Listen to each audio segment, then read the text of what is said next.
I would use substitution for this one again because it's set up with y equals, right? And what does y equal? 8x plus 22. So I'm going to take that and plug it into what variable of the second equation? The y. So now I'm going to have 3x minus 2. And what's replaced in the y? 8x plus 22. And then it equals that negative 18. Now, to solve for x, what is my first step here? Distribute. And what am I distributing? Not just a 2, but a negative 2. So a negative 2 times 8x is negative 16x. Negative 2 times 22, negative 44. And I still have that 3x in the beginning, equals negative 18. Now, the next step is either you can combine the x's or move the 44 to the other side. Does it matter which way? No. So if I combine the x's, what is 3x minus 16? Negative 13x. And if I move the 44, how do I move the 44 over? Add it. So we get negative 13x equals 6.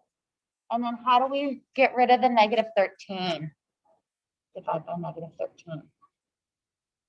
So x would equal negative 2. So now we know what x is. Are we done?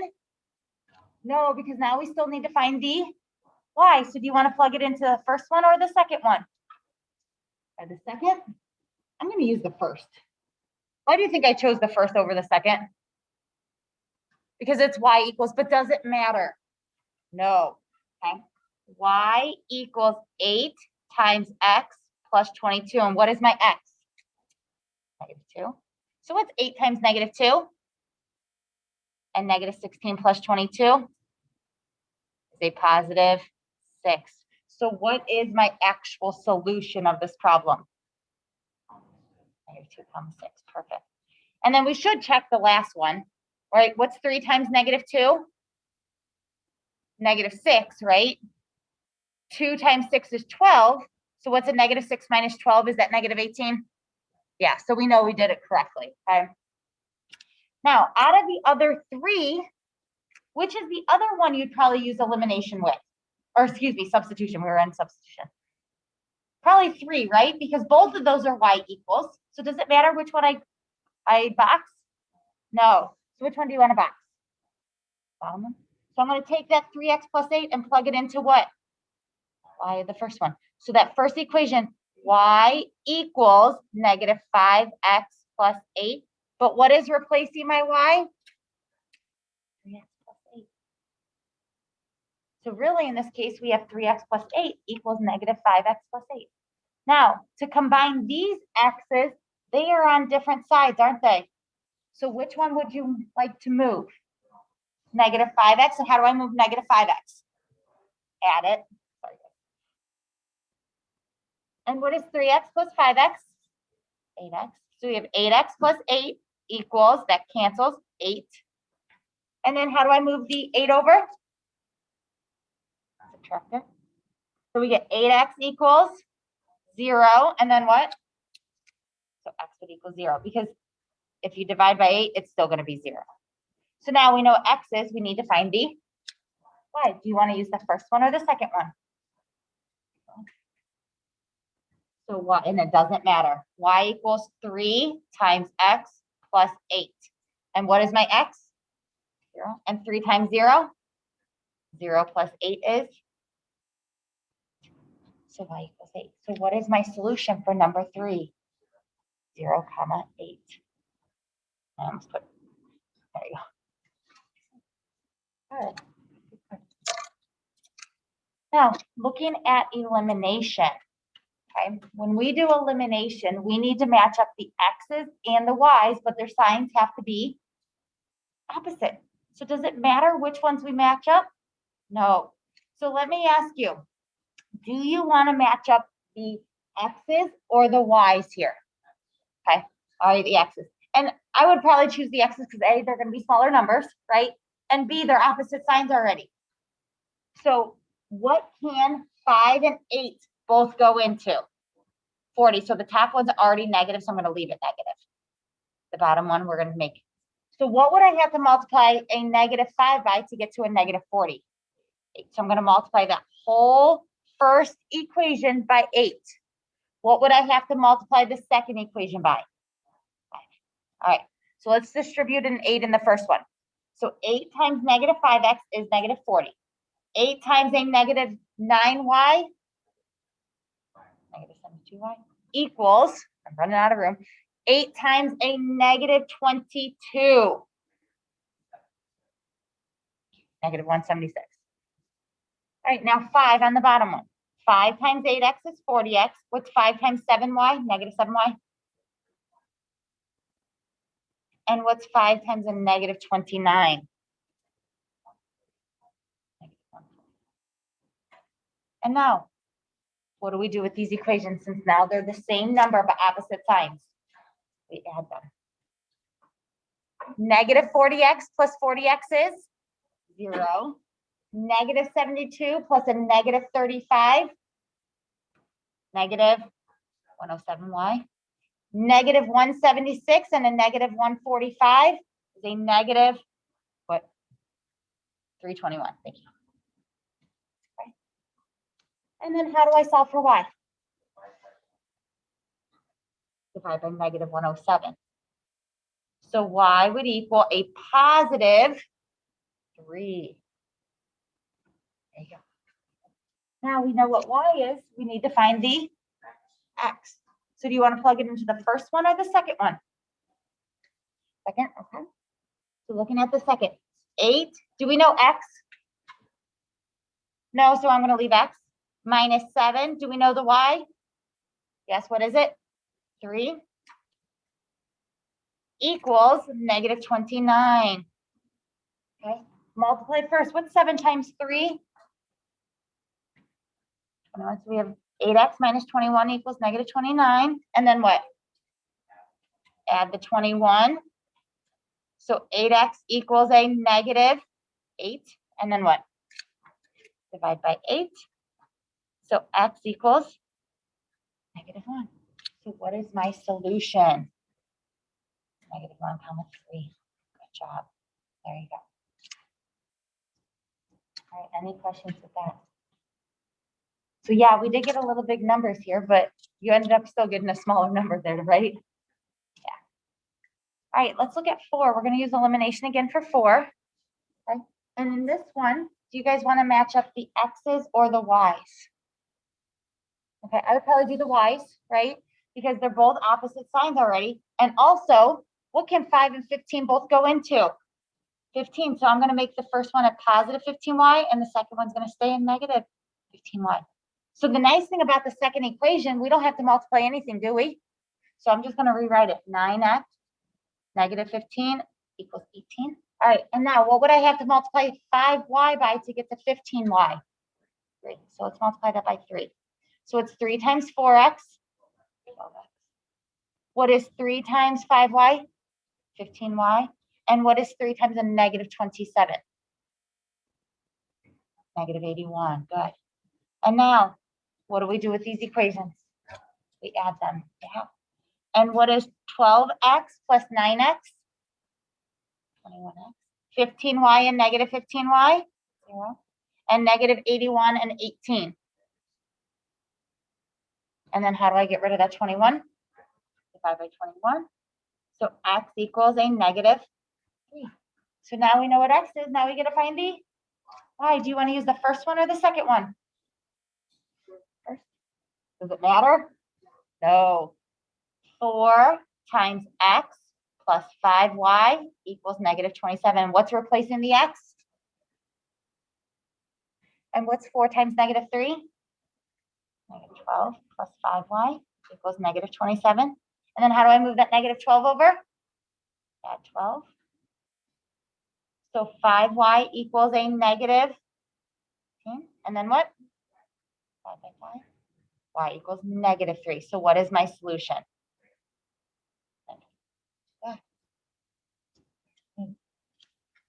Any questions with substitution and elimination? Now, what was the other method we learned that I did not put on this? Graphing. Is that okay? Okay. Do you guys know how to graph? Yes. The main thing is you got to find that point of intersection. Now, what if some of our variables cancel out? If both of my variables cancel out, what are my two choices? No solution or infinitely many solutions, right? How do we know when it's no solution? When the numbers don't equal, and infinitely many means the numbers do equal. The nice thing if you're using elimination, if it's infinitely many, every single thing will cancel out. The x's, the y's, and the constant. So it'll be like 0 equals 0. For no solution, it'd be like the x's, the y's, and then your constants add to be a number. Okay. Huh? 1 and 0. Yeah. 0 and 1, 0 and 5. All right. So now we're going to apply substitution and elimination to our story problems. So we're going to have two unknowns here, and then we're just going to solve them using what we know. Okay. So one thing I forgot to add a number here. So one number is 4 less than 11 times another. Okay. So one number is 4 less than 11 times another. How many unknowns do we have in that one? We have 2, right? So let's define our variables. What do you guys want to label? X and Y.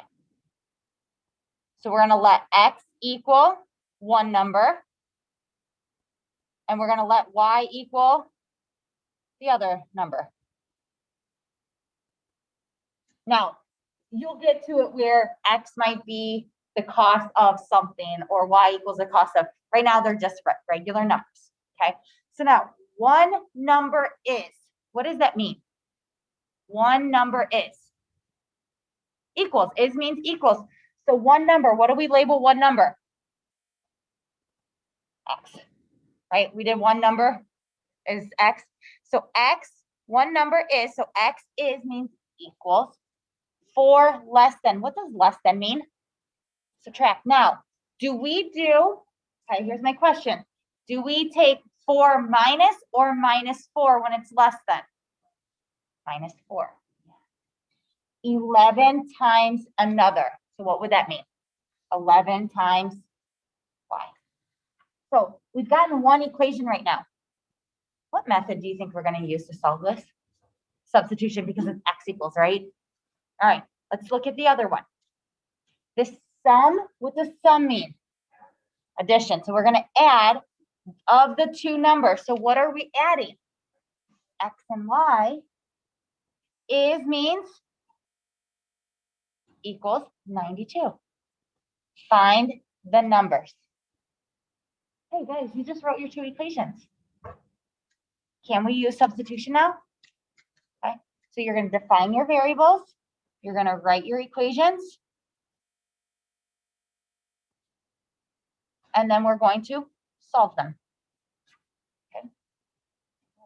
So we did say we're going to use what method here? Substitution. And we're going to use substitution because it says X equals 11Y minus 4. So I'm going to take that and plug it into what variable in my other equation? Yeah. So X plus Y equals 92. What is my X? 11Y minus 4. So now, do you guys want to move that 4 over first or combine the Y's? Let's move the 4 over first. How do I move the minus 4? Add it. So we have 11Y plus Y equals 96. Then what? Add the Y's. 11Y minus or plus Y is 12Y equals 96. And then what? Divide by 12. So Y would equal 8. So Y equals 8.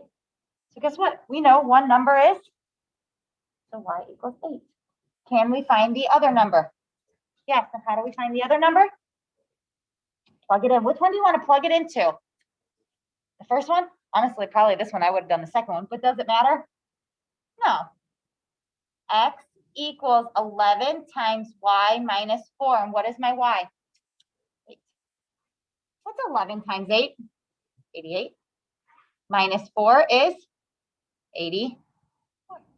So X equals 4. Did we answer both questions? Yes.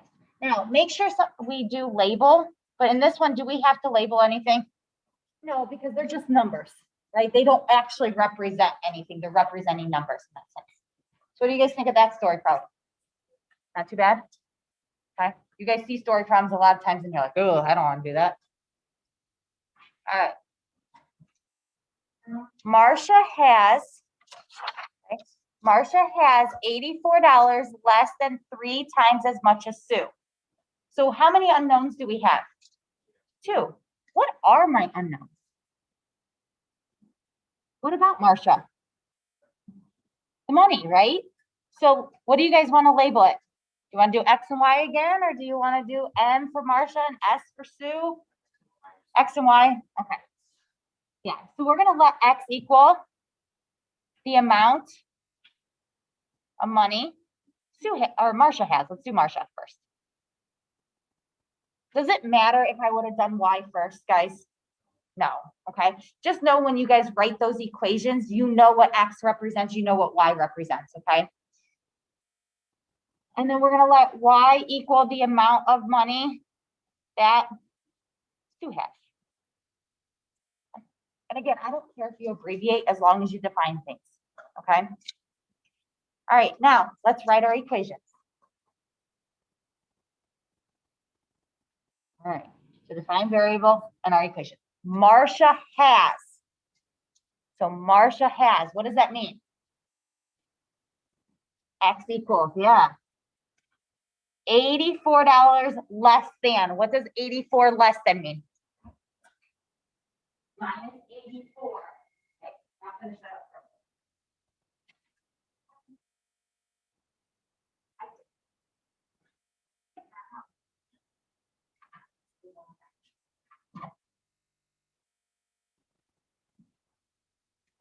So what does you said minus 84, correct? So minus 84. And then 3 times as much as Sue. What does that mean? 3 times Y, because Sue means Y. All right, you got your first equation.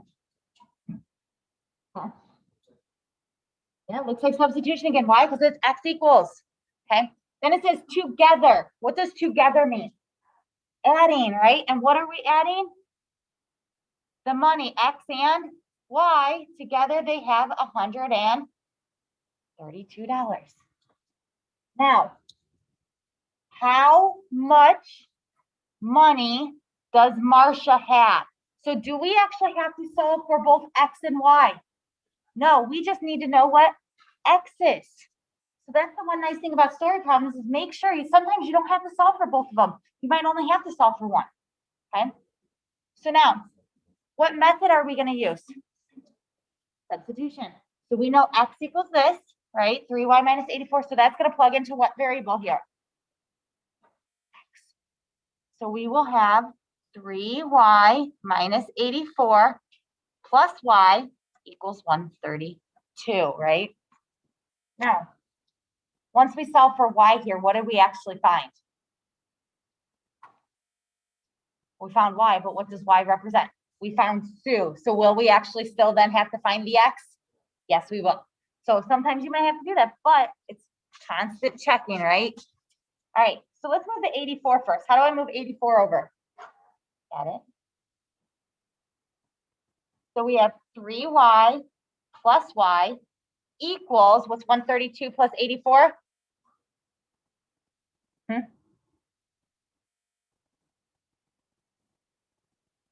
216. I was like, huh? All right, and then 3Y plus Y is 4Y. And then how do I solve? Divide by 4. So Y would equal 54. So we know Sue has what? $54. We want to find how much Marcia has. So we do need to find the X. Now, for this one, do you guys want to take 3 times 54 minus 84, or would you rather do what plus 54 equals 132? The second one. I would probably use the second one in this one too. So X plus 54 equals 132. So how do I move 54 over? So X would equal 78, right? So what is my answer here? $78. So Marcia has $78. Okay.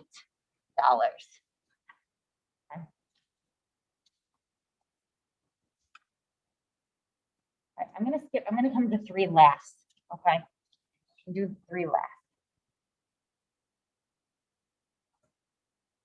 All right, let's look at number 4. Sally has $21.40 in dimes and nickels. Okay, for a total of 100 coins. How many of each kind of coin does Sally have? So how many unknowns do we have? 2. And what are my 2 unknowns? Dimes and quarters. So can I let D equal the number of dimes? And I'm going to let Q equal the number of quarters. And the only reason I'm like using D and Q because I think it makes it a little bit easier there. Okay. All right. So let's think of this for a second. Sally has $21.40 in dimes and quarters. Okay. That's a total, right? So we know the money of dimes plus the money of quarters would equal that $21.40, right? Okay. So I'm going to set equal $21.40 here. And we know we have to add our dimes and quarters together to get there, right? But let me ask you, do we know how many dimes we have? So do we know how much money in dimes we have? No. But if I have, let's say, 15 dimes, how much money do I have? $1.50. How did you do that? Times 10. I took 10 cents and times it by the number of dimes, right? So could I put 0.10 D to represent my dimes? So what do you think I would have to do with my quarters? If I have 4 quarters, how much money do I have? I have $1, right? So I'm going to take 0.25 and times it by Q. Okay. Is everyone okay? So when you're looking at money in this sense, if they give you total cost, you always use the cost of the dimes plus the cost of your quarters. Okay, if it's nickels or pennies, same thing. Okay, now we have a total number of 100 coins. That's a total, right? So I'm going to equal 100. Now, that's the number of coins. So does the number of coins deal with the money? No. So we just want the number of them. So that would just be the number. So D plus Q. Does that make sense to you guys? Now, do you guys like all of those decimals, honestly? No. What's my place value? What's my largest place value? 100. So could I multiply this equation by 100 to get rid of those decimals? I could, yeah. So let's multiply that by 100. So this here, just so you guys know, these 2 equations are my equations, obviously. So if I ask you to write the equations, those are the 2 of them. Now let's go ahead and solve them. What's 100 times 0.10? 10. What's 0.25 times 100? 25. And what's 21.40 times 100? 2140. And I'm going to rewrite the second one. All right. Now, does this look better to solve? Yes. Now, if you guys did write these 2 equations, I would accept both of those actually. Okay. Yeah. No. Okay. Peter, did you have a question too? No. All right. Now, looking at this. Okay, now we're going to solve. Am I going to use substitution or elimination? I'm going to use elimination. So now if I want to use elimination, I need to either match up my D's or my Q's, right? So I would say probably D's too. And what can 10 and 1 both go into? 10, right? And the nice thing is that first one is already 10. So I'm just going to rewrite it. But what would I have to multiply D by to get to 10D? What do I have to multiply 1 by to get to 10? I'd multiply it by negative 10. Why? Because we also want it to be negative, right? So what's negative? 10 times D, negative 10D. Negative 10 times Q, Q. And negative 10 times 100, negative 1,000. And now can we add our equations? What's 10D plus negative 10D? 0. What's 25Q minus 10Q? 15Q. And what's 2140 minus 1,000? 1140. And then how do I get rid of the 15? So Q equals 1140 divided by 15 is 76. So what does that mean? We have 76 quarters. Okay, and then it says, how many of each kind of coin does she have? So we know she has 76 quarters. Can we figure out how many dimes she has? Yes. Which one would you like to plug it into? The first one or that second one? Second one. So D plus 76 equals 100. So D would equal 24. So we'd have 24 dimes. Is everyone okay with me not showing that work on that? I kind of ran out of the room. Huh? From 100. Yep. All right. All right. Any questions on that one? Does that one make sense? Yeah. Number 5. 3 pens and 2 notebooks cost $8.25. 2 pens and 3 notebooks cost $8. How much would it 2 pens and 2 notebooks cost? So what are my unknowns here? The cost of pens and the cost of notebooks. So let's define our variables. So we're going to let, what variables do you want to use? Let's do P and N. Let P be the cost of pens and N be the cost of notebooks. All right.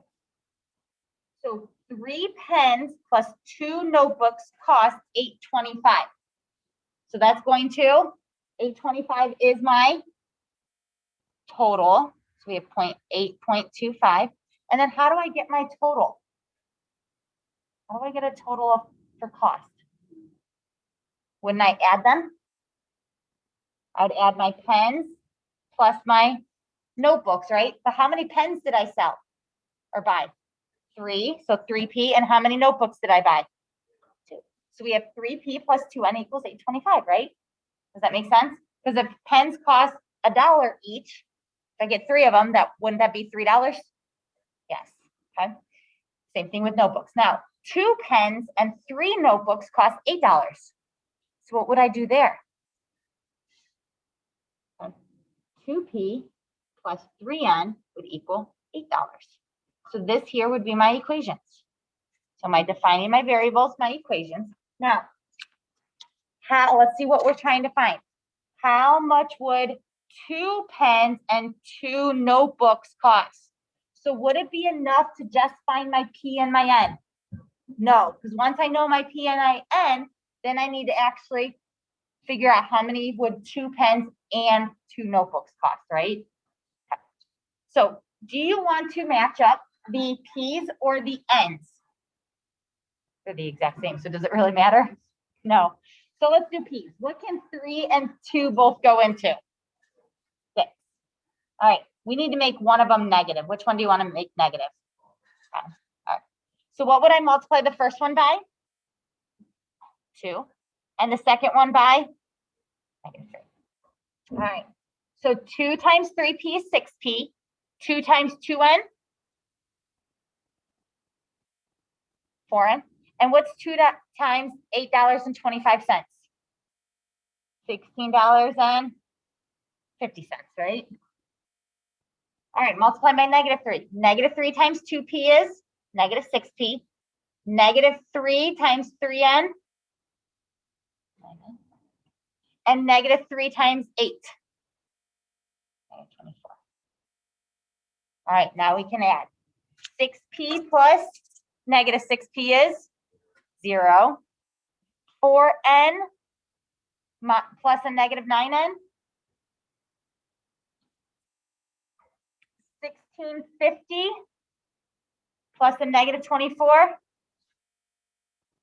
Negative 750. Okay. And then how do I get rid of the 5? Divide by negative 5. So the cost of notebooks is going to be what? $1.50. Yeah, $1.50. Okay. Now, how do I find the cost of a pen? Plug it in. Do you want to plug it into the first one or the second one? Second one. All right, so 2p plus 3 times $1.50, right? Equals 8. What's 3 times $1.50?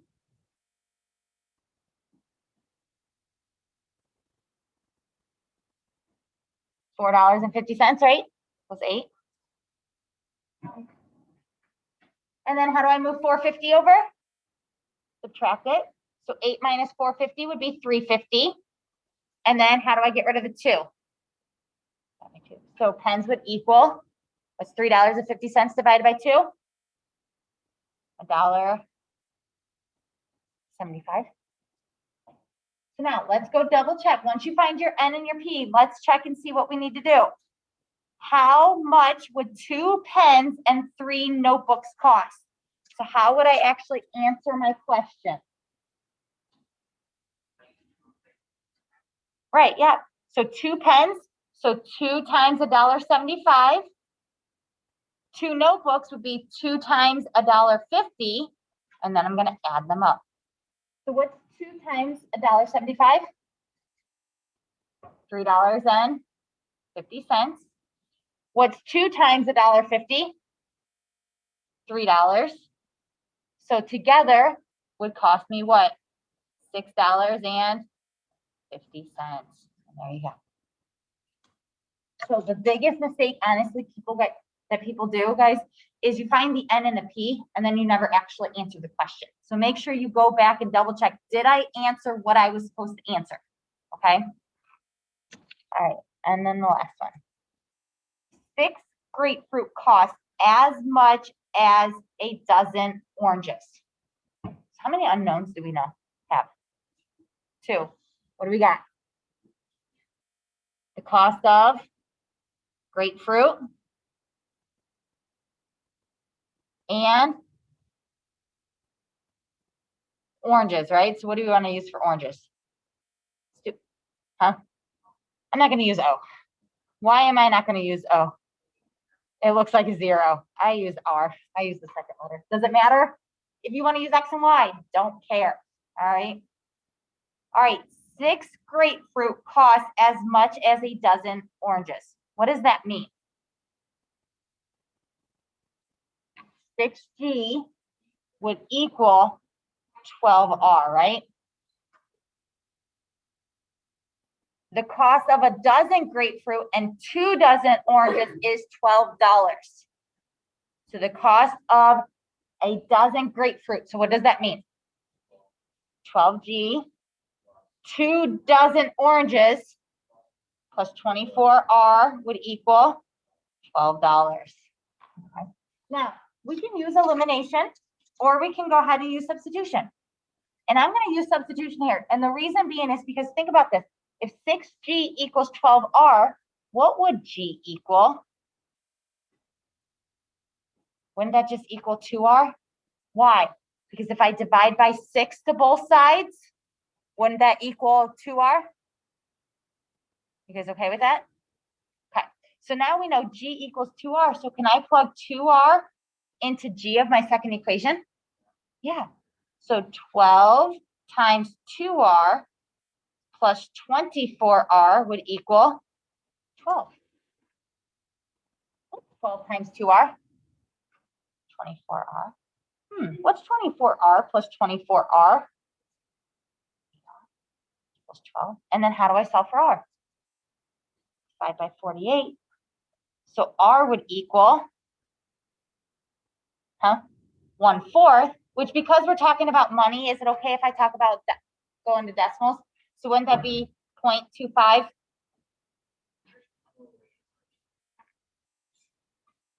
Well, depend, because usually they do it per pound.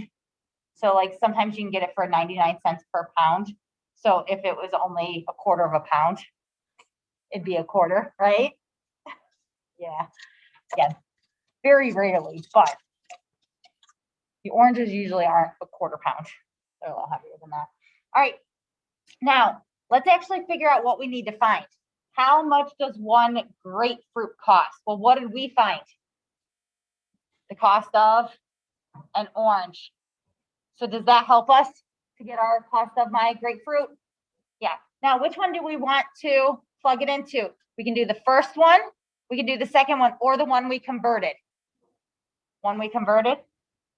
So G would equal 2 times R, and what's my R? 0.25. So what is the cost of my grapefruit? Is that 50 cents? Yeah. Is it 2 times 0.25, 50?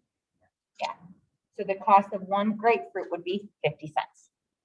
And again, usually they do money towards like cost of grapes and orange by pound, not by quantity, to be honest.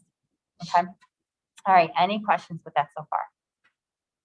All right, let's come up here and do number 3. Because this one I'm going to set up a little bit different than the 2 unknowns, because I think this one actually it's easier to draw a picture from it. Okay.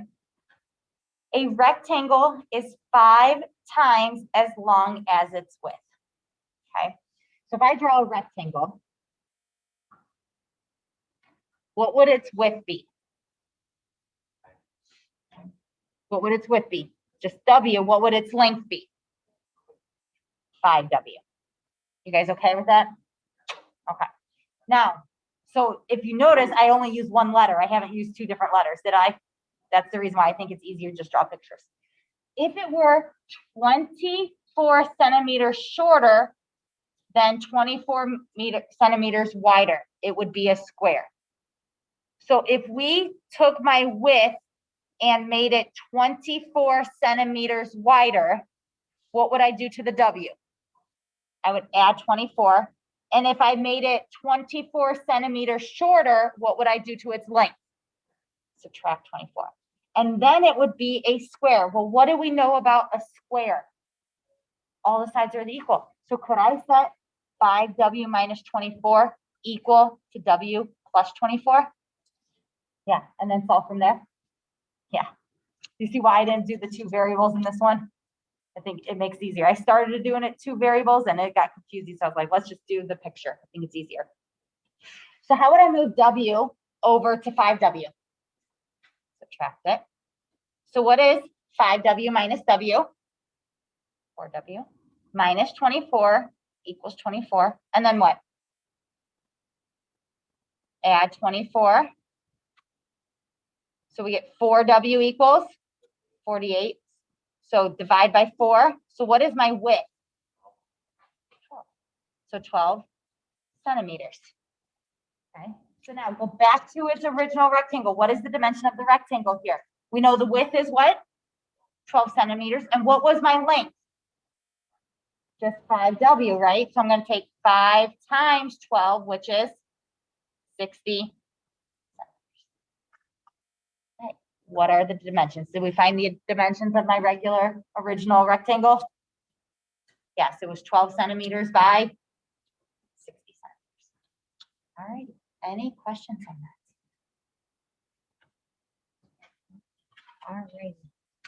Any questions at home on these story problems so far?